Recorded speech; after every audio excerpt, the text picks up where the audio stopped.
The music was loud. The hall glittered with gold and white drapes. Abuja's finest were gathered, men in crisp agbadas, women in flowing gowns that sparkled under the lights. Laughter filled the air as steaming plates of jollof rice, fried chicken, and moin moin were served across the tables, and in the middle of it all sat Uchechi. Her smile lit up the room. Heads turned wherever she went. She was the kind of woman people whispered about. Tonight, in her fitted gown and coral earrings, she looked like the bride herself. She laughed softly with the ladies at her table, eating gracefully, one spoon at a time. Nothing about her betrayed the secret that had haunted her since childhood, until it happened. The waiter dropped a fresh roll of tissue paper on the table for guests to wipe their hands. The moment the faint, clean scent reached her nose, something stirred inside her. Her chest tightened. Her palms grew sweaty. She forced herself to look away to focus on the laughter, the clinking of glasses, but the craving burned hotter. She stretched her hand slowly, pretending to adjust her handbag, then pulled the tissue closer. Nobody noticed. She tore off a tiny piece, pressed it against her tongue, and closed her eyes. The soft paper melted slowly, giving her a strange sweetness, a forbidden pleasure. Her heart pounded. She tried to be discreet, tearing and licking bit by bit. But the woman seated beside her gasped. She blinked, leaned closer, and whispered loudly enough for the others to hear, Uchechi. Are you eating tissue? Heads turned. Forks froze mid-air. Conversations died. Guests at the next table craned their necks. A man frowned, pointing at her hand. Another lady covered her mouth in disbelief. Whispers filled the hall. Is she mad? Such a beautiful girl? Eating toilet roll? God forbid! Uchechi's face flushed. She dropped the tissue instantly, forcing a smile, pretending nothing had happened. But it was too late. The shame spread faster than the music. Every eye in the hall was now on her. And this was not the first time. Long before the glamorous weddings and whispers of Abuja high society, there was a little girl in braids sitting on a wooden stool in her village school. Her name was Uchechi. She was brilliant, the top of her class, quick with answers, the one teachers always praised. But one day, as a child of 7, she did something no one understood. It began with chalk. Her teacher had finished writing on the board and left a broken piece on the floor. Out of curiosity, Uchechi picked it up, tapped it against her teeth, then placed it on her tongue. The texture fascinated her. She chewed quietly, glancing around to be sure nobody saw, but someone did. Her classmate, Ngozi, stared in shock. "Why are you eating chalk?" she whispered. Uchechi shrugged. "It tastes nice." At home, the habit grew worse. She tore pieces of paper from her school notebooks, rolling them on her tongue until they softened like gum. She hid it well, chewing secretly in corners, under her bed, or behind the mango tree. Her parents scolded her whenever they caught her, thinking it was a childish prank. "Stop it, Uchechi! Do you want worms in your stomach?" She tried. She truly tried. But something stronger than her willpower always pulled her back. Then one afternoon, she discovered toilet tissue. Her cousin had returned from boarding school and left a half-used roll in the bathroom. The faint smell reached her nose, and instantly she felt that strange stirring in her chest. She pulled a sheet, placed it on her tongue, and froze. It melted differently, softer, sweeter, addictive. From that day, tissue paper became her secret hunger. The sun scorched the streets of Abuja as Uchechi stepped out of the taxi with her handbag. It was her first major job interview since graduation, and she looked every inch the part. Her navy blue suit fit perfectly, her hair neatly packed, her heels clicking against the marble floor as she entered the glass building. She was elegance itself. "Good morning," she greeted the receptionist with a smile that melted hearts. She was ushered into a waiting room filled with nervous applicants. She sat gracefully, crossing her legs, adjusting her folder. For a moment, she felt on top of the world. Then it happened. A staff member walked by and dropped a roll of tissue on the side table for the applicants. The faint, clean smell drifted into her nose. Her throat tightened. Her palms began to sweat. She shook her head, tried to focus on her notes, but the craving surged. Slowly, carefully, she tore a corner, pressed it to her tongue, and closed her eyes. It melted, sweet, soft, irresistible. When she opened her eyes, a young man sitting across from her was staring. His mouth hung open. He nudged the girl beside him, and soon 3 pairs of eyes were locked on her, whispering, pointing. "Candidate 22, step in," a secretary called. Uchechi stood, smoothed her skirt, and walked in confidently. But her shame trailed behind her like smoke. Inside the panel room, she answered every question brilliantly.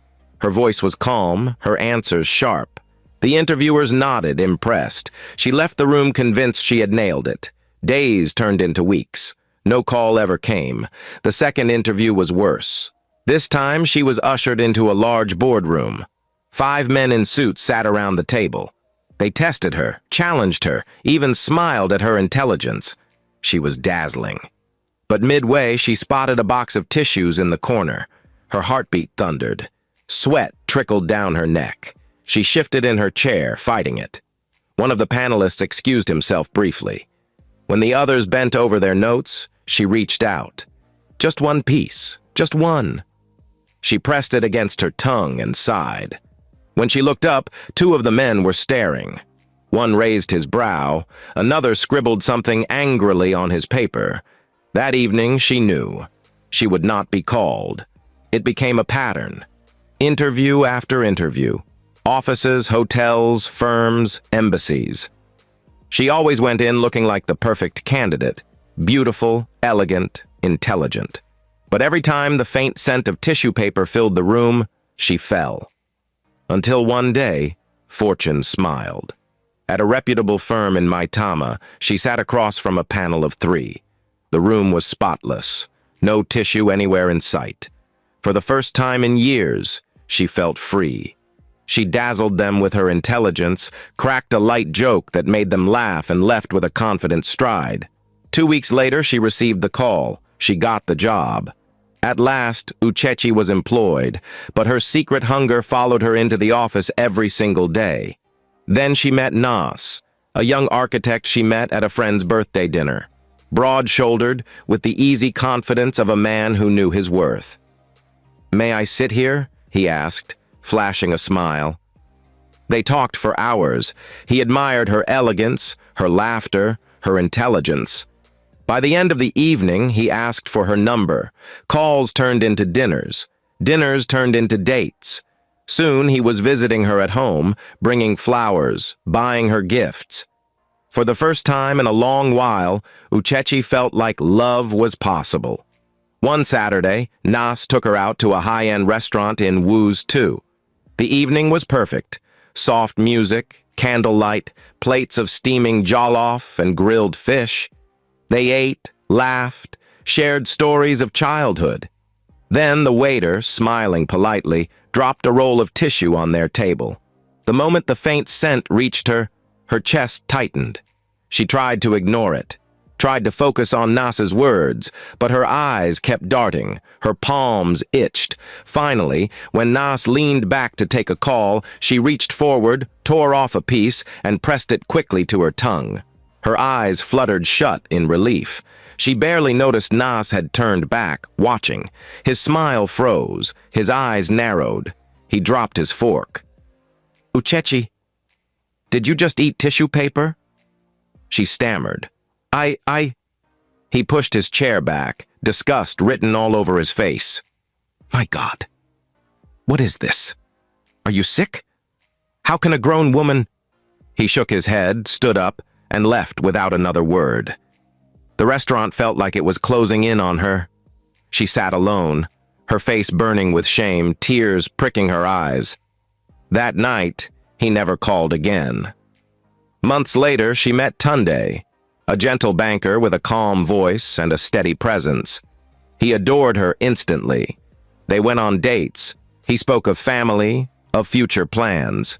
He told her, "A woman like you deserves the world." For weeks, everything seemed perfect. Until the evening he visited her apartment. She had cooked a goosey soup with pounded yam, serving him with a shy smile. He ate with delight, praising her cooking. After dinner, he leaned back on the sofa, joking, laughing. Then he stood to wash his hands. On the dining table lay a fresh roll of tissue she had used to clean a spill earlier. The scent drifted. Her body trembled. She thought he wouldn't notice. Slowly, carefully, she tore a small piece, rolling it on her tongue. But when she looked up, Tunde was staring at her in horror. His mouth opened, but no words came out. He picked his car keys on the table, stood up, and walked out silently. She chased him to the door, calling his name, but he never turned back. Another love, another shame. It was at another wedding. Uchechi had gone reluctantly, still nursing the pain of rejection. But there, amid the music and dancing, a man approached. Obinna, his voice calm, his smile warm. He held her hand as they danced, whispering, "You are the most elegant woman in this hall." Days later, he took her out for dinner. Unlike the others, he asked about her dreams, her fears, her childhood. He listened, genuinely listened. For the first time, she felt safe. She thought maybe, just maybe, this was the one. But secrets have a way of surfacing. On their third date, at a Chinese restaurant, it happened again. The waiter had barely taken 2 steps after dropping the tissue on their table when Obinna's eyes found hers again. Not angry, not loud, just searching. "Uchechi, why are you eating tissue paper?" he asked softly. Her hands trembled. "I don't know. I've tried." For years, silence sat between them like a judge. The clatter of plates, the soft Chinese flute, the glow of the red lanterns. Everything felt too bright. Obinna swallowed, reached for his wallet, and signaled for the bill. "Let me get you home." The ride was wordless. He stared ahead, jaw firm. She kept her eyes on the road lights, blinking fast to keep the tears inside. When they stopped at her gate, he turned to speak, then paused, as if the right words would not obey him. "Good night, Uchechi." His voice was calm. "Careful." "Good night," she whispered. He didn't hug her. He didn't promise to call. He drove away. Inside her apartment, she leaned on the door and slid down, shaking. The quiet of the living room was cruel. On the glass center table, a small roll of tissue sat near a scented candle, left there after cleaning a spill that morning. The faint smell drifted. "No," she whispered to herself. "Not tonight." But the craving rose like a tide. She tore a small piece, pressed it to her tongue, closed her eyes, and let it melt. Afterwards, shame washed her. She went to the sink, spat, washed her mouth, then stood there with water dripping down her fingers, as if the sink could wash years away. The next day at work, whispers floated like perfume. Someone had seen her in the boardroom last week, alone with a tissue box. She felt their eyes, kind, curious, harsh, measuring her like fabric. She buried herself in tasks, typed with discipline, smiled with control. Near lunch, her colleague Ify leaned on her desk. "Babe, are you okay?" "I'm fine," she said. "Call me if you need to talk," Ify murmured, tapping her phone. She meant well. Pity still cut. That evening, with the sky turning purple over Abuja, Obinna parked in front of a small, quiet church in Area 3. He didn't go in. He sat in the car, hands on the steering, head bowed. He wasn't a dramatic man, but he was an honest one. "God," he said into the stillness, "I don't understand this. I don't even know what to do. If I should leave, let me go in peace. If I should stay, show me how." A knock on the window startled him. An elderly usher in a simple dress smiled gently. "Young man, are you okay?" He rolled the glass down. "Yes, Ma. Thank you." She peered at him, as if reading the space behind his eyes. "There's a program tomorrow evening at Glory Rivers Ministry in Garki, Deliverance and Healing. If there's anything binding someone you know, bring them. Sometimes people need help stronger than advice." Obina blinked. "Thank you, Ma." She nodded, took 2 steps, then turned back. "And remember, love is not loud. It is stubborn." When he got home, his phone buzzed. Uchechi. He stared at the screen until it dimmed and went black. He put the phone face down. The night stretched long. By morning, he had not replied. By afternoon, still nothing. Uchechi told herself to move. She bathed, dressed, ate, worked, replied emails. She didn't cry. She simply became quiet, like a house with the lights turned off. Late that night, she opened her gallery and scrolled through their photos. The wedding dance, their first brunch, the silly selfie in the car. Her thumb hovered over delete. She dropped the phone, switched off the lamp, and let the darkness sit on the room like a blanket. Outside, Abuja hummed. Somewhere in Garki, a banner flapped. "Glory Rivers, chains must break." 3 days passed. Nothing from Obina. On the 4th day, it rained. Those Abuja rains that start as a whisper and become a drum. Uchechi got home soaked, hair damp, heels clicking across the tiles. When she opened her door, she froze. Obina was standing in her living room. He had a key she once gave him for emergencies. He had never used it. He held a small nylon bag and a careful smile, the kind that looks as if it might shatter. "I knocked for long," he said. "The gateman said you were almost home." I waited. Her throat tightened. "Why are you here?" He lifted the nylon. "I brought roasted fish from that place you like in Woos." "And I brought something else." His voice gentled. "A plan." They ate quietly at the dining table. No candles, no music. Rain pattered against the windows, a soft chorus. He watched her without staring, spoke without pressing. When plates were empty, he rose and began to move around the room slowly, respectfully. He gathered every roll of tissue he could see. On the TV console, the bathroom shelf, the kitchen counter. He didn't touch her wardrobe or the closed drawers. He packed only what was in plain sight and placed them in a paper bag. Then he turned to her. "I am not here to control you," he said.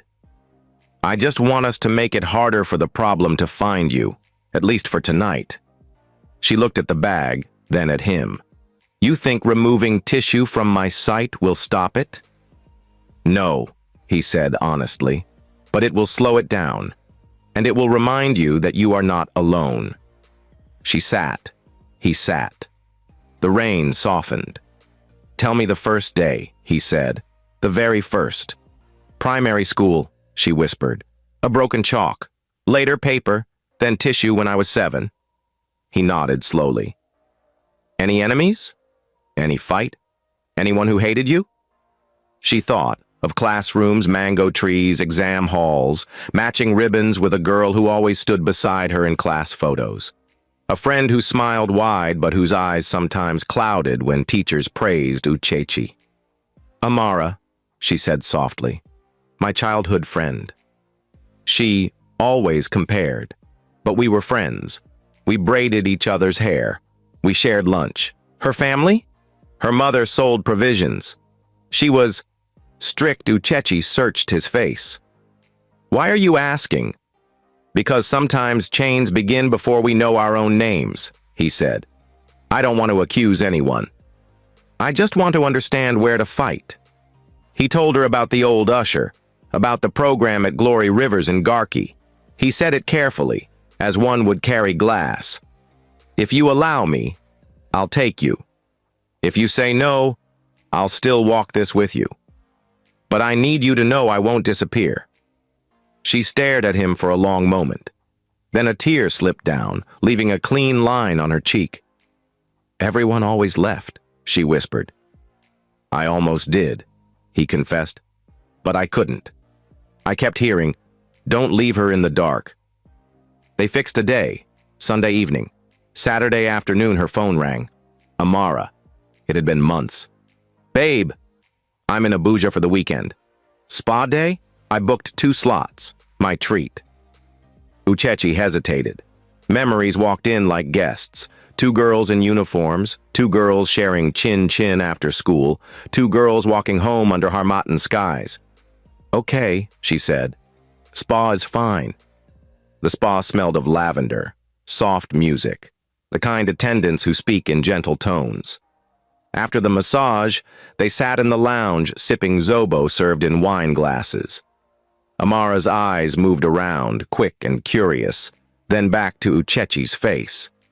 You're still beautiful, Amara said with a smile that didn't reach her eyes. Abuja suits you.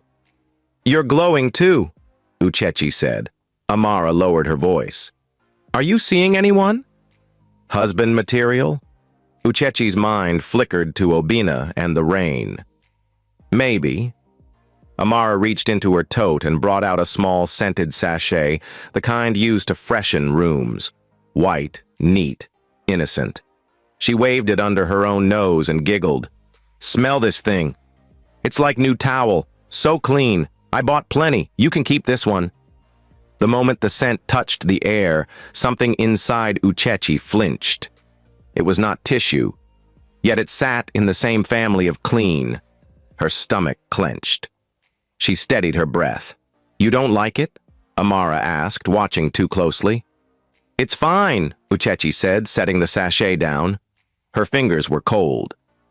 Amara's phone buzzed.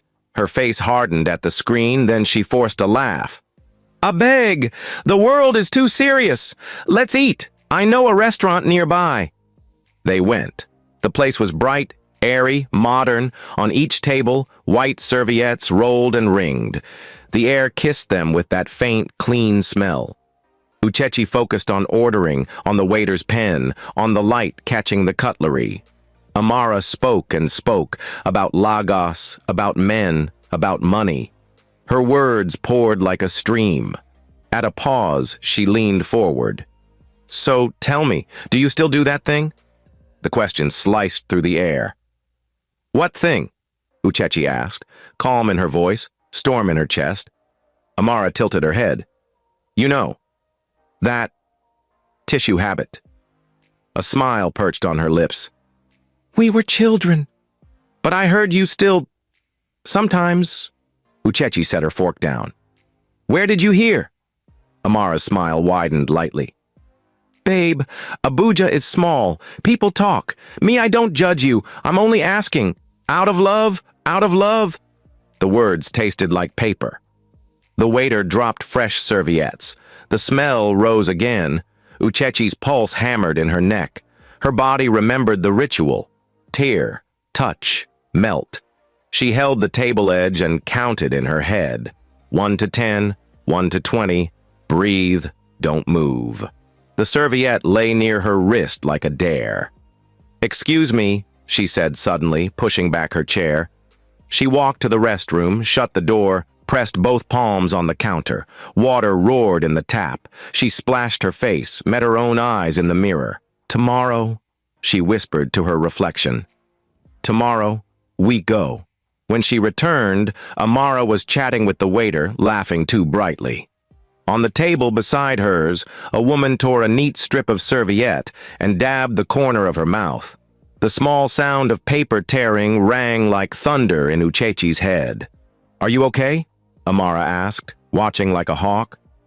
I'm fine, Uchechi said. I have to go. Outside, the evening carried a thin wind. A car horn sounded. She turned.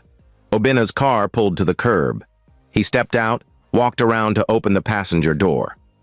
No big speeches, just a small nod. Ready? Ready, she said, voice firm. From the restaurant glass, Amara watched them.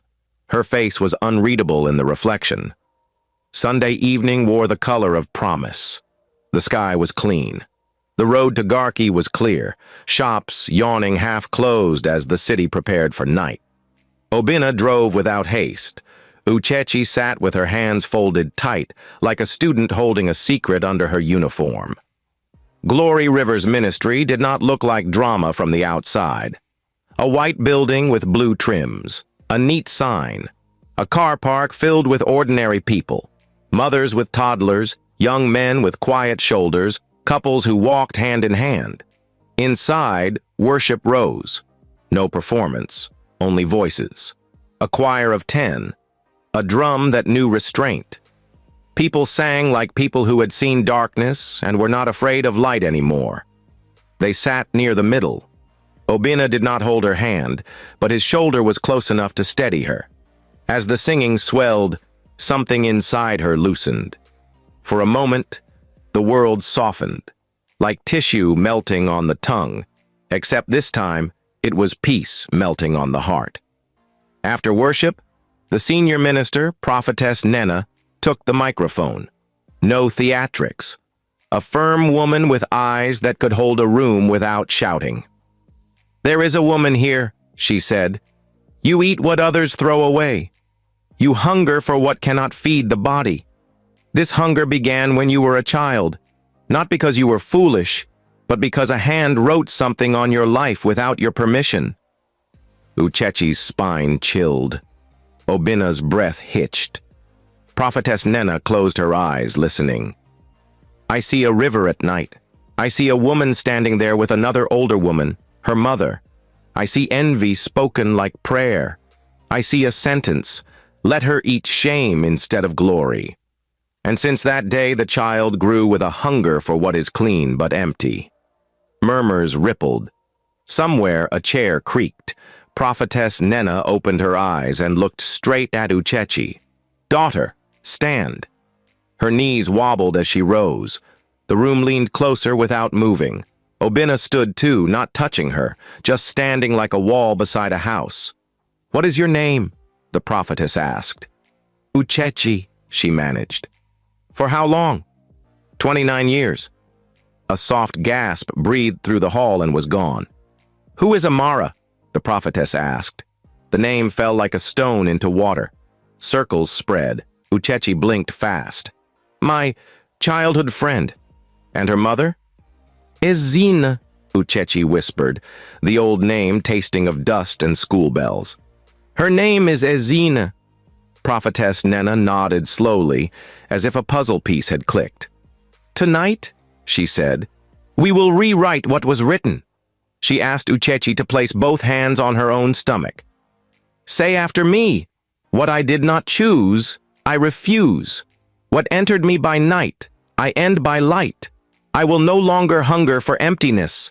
I will hunger for life," Uchechi repeated, voice breaking then firming. Something fluttered under her ribs like a trapped bird. Prophetess Nena lifted one hand. "When I count to 3, every agreement made over this child at a river will break. She will taste paper no more. 1, 2. The room held its breath. Obinna's lips moved, no sound, only prayer. Uchechi's eyes filled and did not blink. 3. The prophetess clapped once, sharp and clean. Wind did not blow, lights did not flicker. But something shifted, the way rain starts without sound on a far roof. Uchechi's chest rose. A sob tore free from a place she didn't know held sound. She bent at the waist, not from force but from release, as if a rope she had carried inside finally slackened. "Bring her water," the prophetess said gently. They sat her. She drank. It tasted like nothing and everything. Prophetess Nena spoke to the church. Tomorrow she will bring all the tissue in her house. Not to tempt her, but to prove a point. To herself. She will touch it and feel nothing. We will give thanks. Uchechi lifted her face, wet and shining. She looked at Obinna. He looked back the way you look at sunrise after a long night. Outside, the Abuja night was kind. Cars rolled out of the compound quietly, like people leaving a holy library. Obinna opened the door for her, waited till she settled, then closed it gently, as if the door were made of glass. He did not say, "You are free." He did not say, "It is finished." He said the one sentence he knew he could carry with his whole chest. "I'm not going anywhere." And for the first time since she was 7, the air around her felt light. The Abuja sun poured gold across the expressway as the car hummed toward Uchechi's hometown. It had been years since she last drove through those winding village roads, the tall palm trees leaning like guards, the red earth glowing under the evening light. Beside her, Obinna held the steering steady, his jaw calm, his presence solid. They were traveling for the first introduction to her family. For Uchechi, it was more than marriage rites. It was a journey back, to confront the past with new freedom. At the compound, her family danced.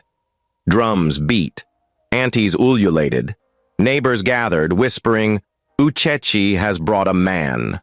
A strong, decent man." She smiled, she laughed, she carried trays of drinks with grace. But inside, a quiet drum of nerves pounded.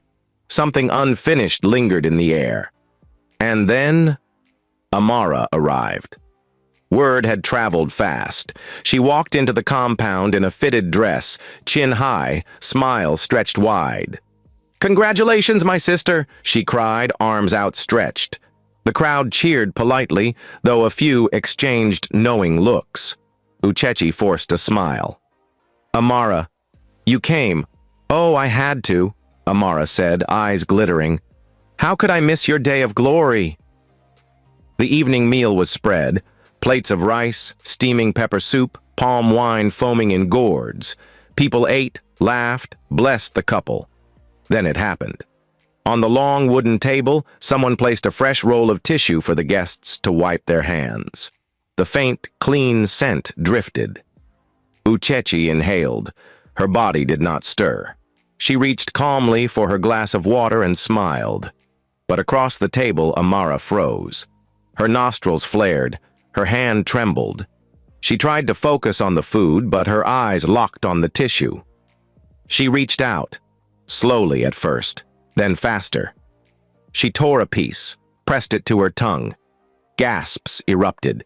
She tore another, stuffed it in, another. Soon she was bending forward like a hungry animal, dragging the tissue close, picking, licking, melting it on her tongue with desperation. Her makeup smeared, her hair tumbled. The hall erupted. "What is this?" "Jesus!" Is Amara eating tissue paper? "My God!" Amara's siblings tried to pull her up, but she shoved them aside, tearing and chewing like one possessed. Then, a scream. At the far corner, Amara's mother, Madame Izini, collapsed to the ground. She rolled, wailed, clutched her wrapper. Her voice split the night. "It was me!" she cried. "I did it! I cursed her. I cursed Uchechi when she was a child." The crowd surged. Men tried to hold her. Women pressed closer. "Confess!" someone shouted. "I took my daughter to the riverside," she screamed. "I begged the spirits to make Uchechi a fool so my Amara would shine brighter. They asked for sacrifice. I gave it.